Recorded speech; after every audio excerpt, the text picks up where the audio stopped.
आप देख रहे हैं लाइव इंडिया हर पल। बिहार में टीआरई-4 अभ्यर्थियों पर हुए लाठीचार्ज को लेकर कांग्रेस ने सरकार पर बड़ा हमला बोला है। राजेश राम ने प्रेस कॉन्फ्रेंस कर कहा कि राज्य सरकार युवाओं, छात्रों और शिक्षा व्यवस्था के मुद्दे पर पूरी तरह विफल साबित हुई है। उन्होंने आरोप लगाया कि सरकार रोजगार देने के बजाय सिर्फ सत्ता बचाने और राजनीतिक समीकरण साधने में जुटी हुई है। कांग्रेस के प्रदेश अध्यक्ष ने कहा कि बिहार में लाखों शिक्षक पद खाली पड़े हैं, खासकर अंग्रेजी और विज्ञान विषयों में शिक्षकों की भारी कमी है और इसकी वजह से सरकारी स्कूलों की शिक्षा व्यवस्था प्रभावित है और छात्रों को मजबूरी में महंगी प्राइवेट कोचिंग का सहारा लेना पड़ रहा है।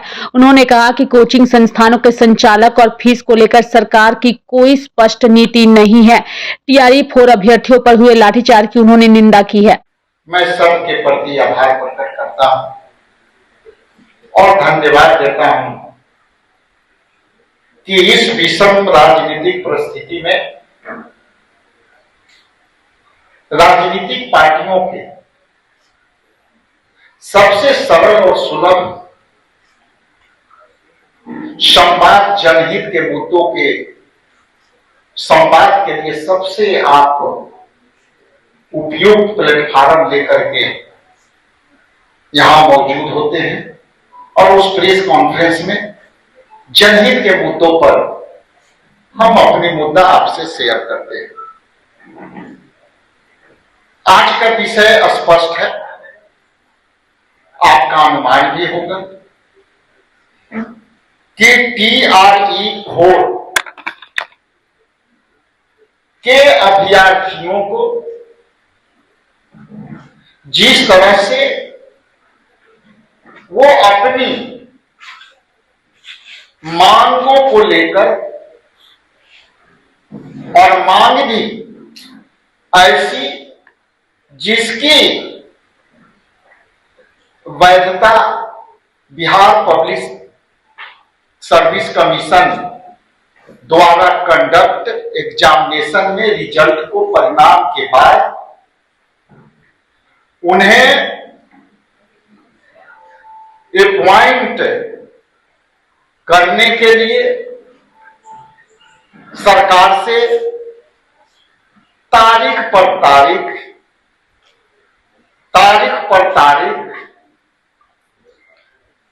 दिए जा रहे थे। सरकार अपनी बचाने के लिए गाय के सींग बैल में और बैल के सींग गाय में लगा करके सरकार बनाने में लगे हुए थे और यह बड़ी आश्चर्यजनक बात है कि बिहार में सत्ता परिवर्तन जबरदस्ती हुए और सत्ता परिवर्तन के शपथ ग्रहण के पहले भी हमारे टीआरई के 4 के बच्चों को लाभ, घूसे, जूते के बूट,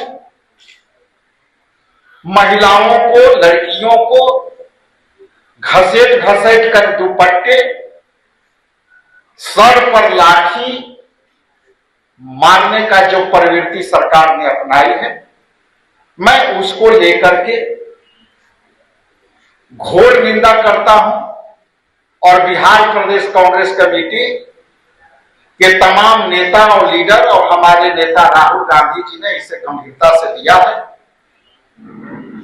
और हम उन टीआरई के बच्चों को साथ पूरे बिहार प्रदेश कांग्रेस कमेटी उनकी संघर्षों के साथ खड़ी है और उनके संघर्ष के साथ देने के लिए हम तैयार हैं। बड़ी आश्चर्य है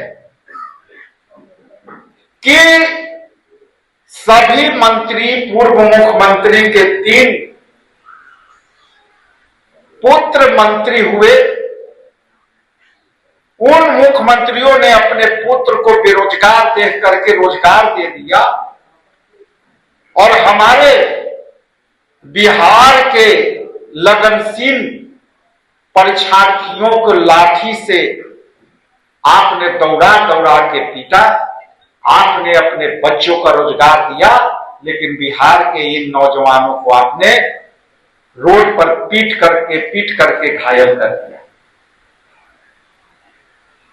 लगभग शिक्षा विभाग में अकेलौता एक विभाग है जिसमें लगभग 2 लाख से ज्यादा टीचरों के पद रिक्त हैं।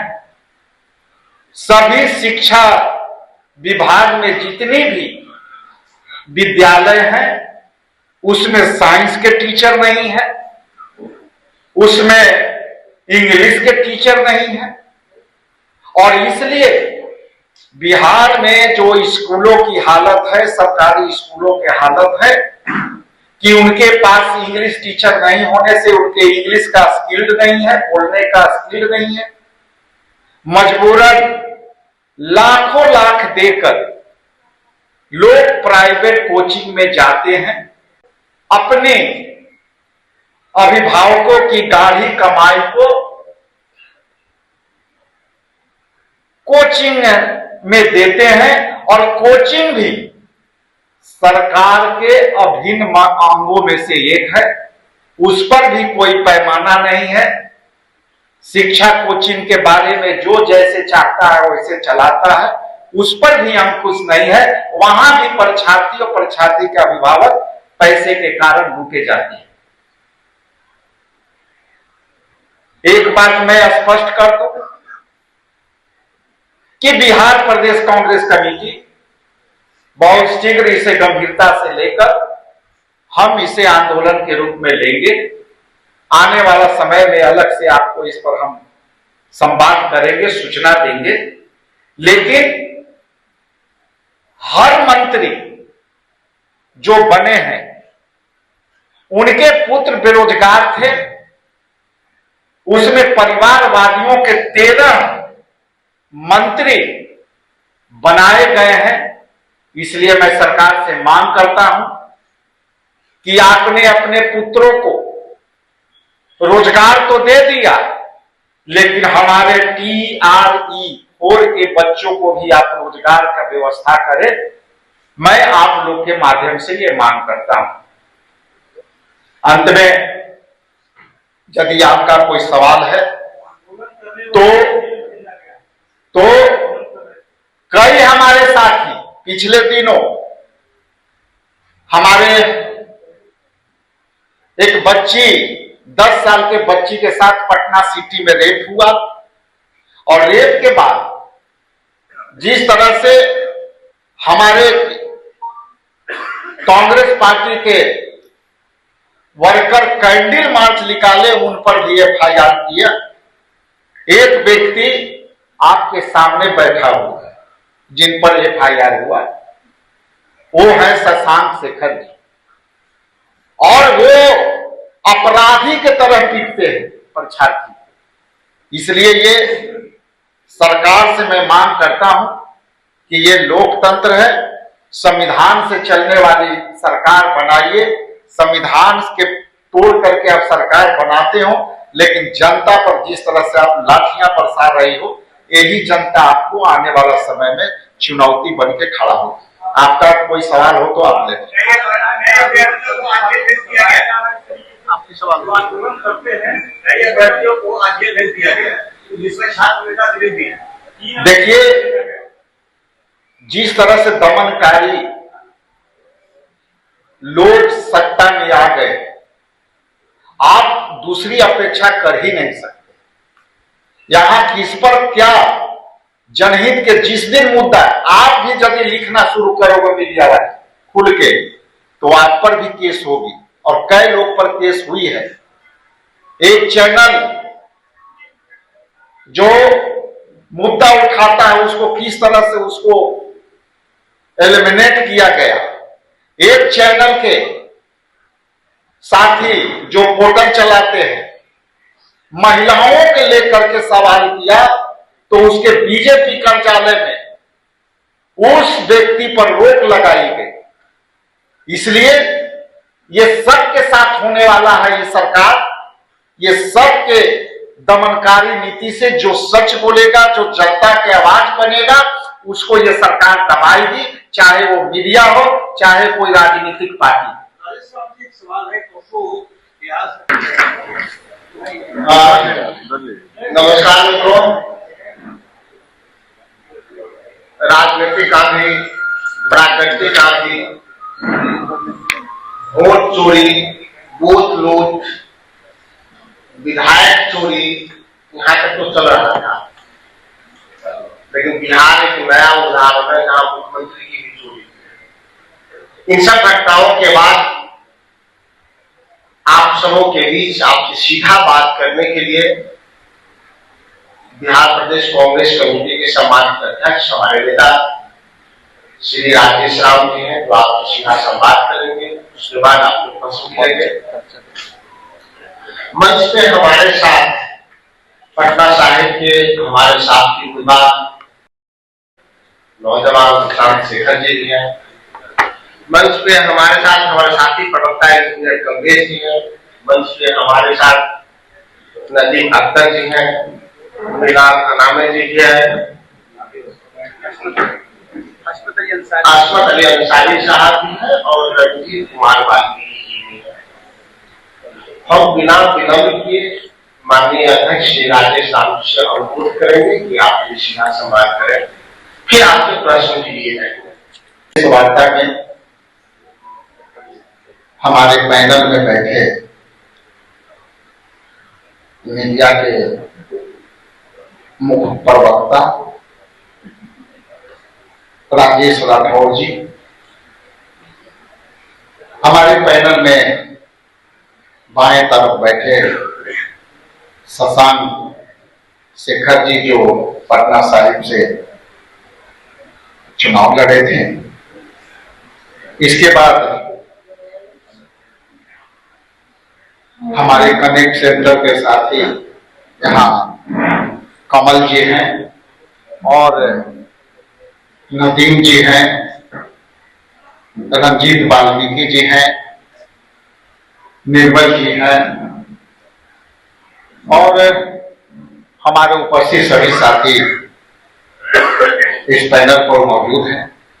सारे सभी, मैं एक चीज कहूंगा, एक गाना है, संभवतः अदनान स्वामी ने उसको गाया था कि क्या से क्या हो गए देखते देखते, तो वही हो गया है मुख्यमंत्री जी के साथ कि क्या से क्या हो गए, वो क्या थे और वो आज उनको कुर्सी खोजना पड़ा है, तो ये गाना उनके लिए फिट बैठती है।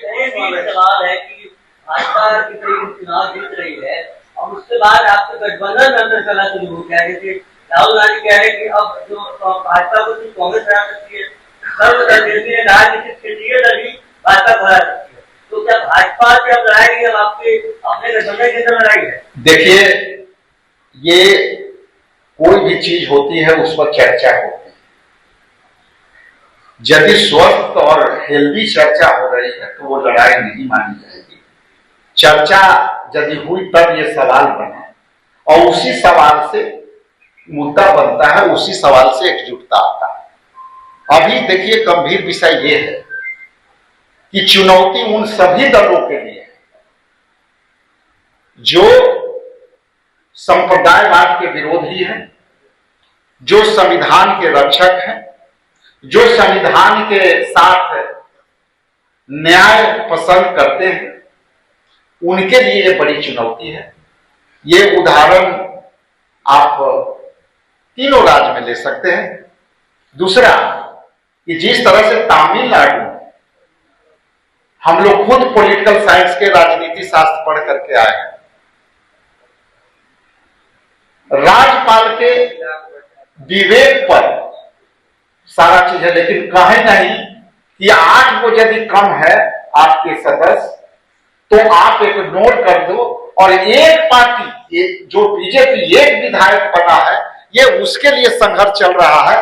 लेकिन जो व्यक्ति 117 के आंकड़े 12 पर दे रहा है, तो हम समझते हैं कि इससे बड़ा अलोकतांत्रिक पद हो ही नहीं सकता।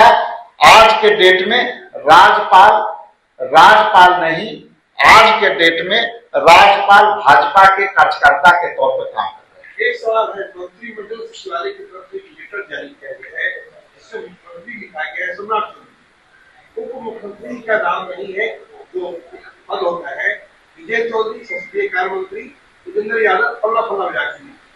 इससे पहले जब भी नोटिफिकेशन जारी होता था तो सम्राट Chaudhary deputy CM, Vijay Sinha deputy CM, इसे किस रूप में लेते हैं आप?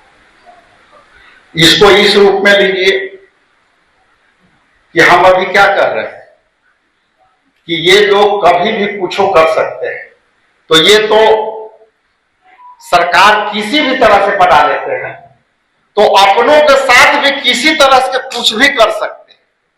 इसको ऐसे देखा सकता है कि बनने बन गए हैं लेकिन सब कुछ ठीक नहीं। ये जो परिस्थितियां हैं एक शब्द से समझा जा सकता है कि स्थिति तनावपूर्ण है सरकार की। ये स्थिति तनावपूर्ण है लेकिन नियंत्रण में है, अभी नियंत्रण में। तो अभी ये स्थिति तनावपूर्ण है लेकिन अभी नियंत्रण में है। ये जिस दिन अनियंत्रित होगी सरकार किधर गिरेगी, जदू कितना बार टुकड़ा होगा, बार टुकड़ा होगा, मैं यहाँ आज के चैनल आप लोग को सामने बता के जा रहा हूं। बहुत बहुत धन्यवाद, आप लोगों ने कष्ट किया, थैंक यू। तीखे वहीं दूसरी ओर शिक्षा मंत्री मिथिलेश तिवारी ने छात्रों से संवेदनशीलता और साथ ही विश्वास रखने की अपील की है। उन्होंने कहा है कि आप उम्मीद रखिए, सरकार आपकी मांगों को पूरा करेगी। शिक्षा मंत्री है तो छात्र हमारे ही पास आएंगे और सभी छात्रों को हमने कहा है कि आप संवेदनशीलता रखिए और विश्वास रखिए अपनी सरकार पे। आपकी सरकार है और आपका हर मांग समय से पूरा करेगी और पूरी सकारात्मक माहौल बना के करेगी। लाठीचार्ज में इसको लेकर के तेजस्वी यादव ने भी, अब देखिए तेजस्वी जी का नाम मेरे सामने मत लीजिए। तेजस्वी यादव जी इसी समय बोलते हैं जब उनको मौका मिल जाता है बोलने का। तेजस्वी यादव जी के समय में चरवाहा विद्यालय उनके पिताजी चलाते थे बिहार में, और तेजस्वी यादव के पिताजी नौकरी के नाम पर जमीन लिखवा लिया करते थे। यहाँ बिहार सरकार में कोई ऐसा नहीं बैठा है कि किसी को नौकरी देकर के जमीन लिखवा लेगा। और मैं इस समय एक बतौर शिक्षा मंत्री आपको कहूँगा कि पूरी तरह भ्रष्टाचार पर जीरो टॉलरेंस के साथ शिक्षा विभाग आगे बढ़ेगी और TRE 4 के जो हमारे अभ्यर्थी हैं उनको बहुत जल्दी अच्छे परिणाम उनके सामने आएंगे। मंत्री जी एक सवाल है कि शिक्षा विभाग बड़ा बजट वाला विभाग है और विवादों में अक्सर रहता है, देखने को मिलता है, इसको लेकर के क्या कहेंगे? अब विवाद तो नहीं होगा, अच्छे चीजों के लिए जाना जाएगा। स्कूलों की जो व्यवस्था है उस पर लगातार सवाल उठते हैं। सबको उसमें इन्वॉल्व करेंगे ना। जब गांव में स्कूल चलता है, क्या केवल स्कूल के प्रधानाध्यापक उसको सुधार सकते हैं? भाई व्यवस्था में सबकी भागीदारी होगी तब जाके सुधरेगा। और सत्ता न हो, भ्रष्टाचारी हम पर भी है जिम्मेवारी। हम एक बार वोट दे देते हैं और 5 साल इंतजार करते हैं, बिल्कुल नहीं। मैं बिहार की जनता का आह्वान करता हूँ, आपकी सरकार है, आपने चुना है, सरकार को नकेल कस के रखिए। हम सरकार के मंत्री हैं, हमारी गलत चीज़ों को आप हमको बताइए, हम उसको ठीक करेंगे, है ना। इसी नाते बहुत ही सकारात्मक भाव से काम करने वाले हम लोग। औचक निरीक्षण होगा। अब दीदी आप एक चीज़ बताओ, कल मैंने पदभार ग्रहण किया और आज और कल छुट्टी है। मंडे को हम इसकी समीक्षा करने वाले हैं, पूरा फाइल मंगाएंगे, देखेंगे कि समस्या कहाँ है। BPSC में समस्या है तो वहाँ के चेयरमैन से बात करेंगे। माननीय मुख्यमंत्री जी को हमने कल ही कहा है, इसके लिए शेड्यूल हम लोग कैसे जारी करेंगे इसमें बैठक करके जरूर। लाठीचार्ज को लेकर क्या जिस तरह से मैं लाठीचार्ज के पक्ष में नहीं रहता। मैं लाठीचार्ज की महिला जो जेंट्स पुलिस ने मारा है। मेरा कहने का मतलब है जरूरत क्या है एजुकेशन की। हमारे घर की बेटियां हमारी शक्ति है, हमारी समृद्धि का आधार है। और उन बेटियों को क्या जरूरत है सड़क पर आने का भाई, जब नारी शक्ति बंधन के लिए मोदी जी खड़े हैं। अपने हक के लिए शुभेंदु, आपको हक तो ऐसे ही मिल जाएगा। बंगाल में सरकार बन गई, शुभेंदु नहीं सर, एक सवाल है। बंगाल में बहुत लंबे समय के इंतजार के बाद बंगाल में हमारी सरकार बनी है। हम वहाँ के माननीय मुख्यमंत्री श्री शुभेंदु अधिकारी जी को बहुत बधाई देना चाहते हैं और बंगाल में अमन चैन शांति बहाली करेंगे। और बंगाल को, चूंकि बंगाल, बिहार और उड़ीसा ये तीनों राज्य हमारे पुराने हैं, अंग, बंग और कलिंग। ये सबकी संस्कृति को आगे बढ़ाएगी अपने शुभेंदु अधिकारी जी की सरकार और माननीय प्रधानमंत्री जी, माननीय गृह मंत्री जी, माननीय राष्ट्रीय अध्यक्ष जी के सपनों का बंगाल बनाएगी। सर एक सवाल है कि ये जो चुनाव से पहले TRE 4 को लेकर के कहा गया नोटिफिकेशन आएगा, उसके बाद नोटिफिकेशन को लेकर के भी आयोग शिक्षा विभाग के द्वारा भेज दिया गया, शिक्षा विभाग ने कहा फिर से वापस ले। मैं आप अगर बुरा नहीं माने, आप लोग बुरा नहीं मानेंगे तो मैं एक बात कहूँ, मैंने कल ही इसके लिए कह दिया। अब हर चीज को बार बार कहना ये उचित नहीं है। TRE 4 का समाधान होगा, अभ्यर्थियों को खुशी मिलेगी। काइंडली कोई भी अभ्यर्थी आंदोलन का रास्ता ना अपनाए। अभ्यर्थियों के बीच का शिक्षा मंत्री है आज, उसकी समस्या का समाधान करने के लिए है। हिरासत में लिया गया है उनको, FIR दर्ज हो गया है। अब उसको हम देखते हैं क्या धारा लगाया है। से ज्यादा। अरे भाई, कानून का अपना एक तरीका है ना काम करने का। मैं बात करता हूँ, अब देखता हूँ क्या धारा है, आवश्यकता पड़ेगी तो मैं अपना वकील रख करके उनको जमानत कराऊंगा। क्यों चिंता करते हैं? अभ्यर्थी ये भी कह रहे हैं कि प्री मेंस को लेकर, प्री तो ठीक है, मेंस क्यों लिया जा रहा है? ये UPSC अब उसको हम एक बार देखेंगे, हम एक ही दिन में आपको सब बात का जवाब नहीं दे सकते, ठीक है ना।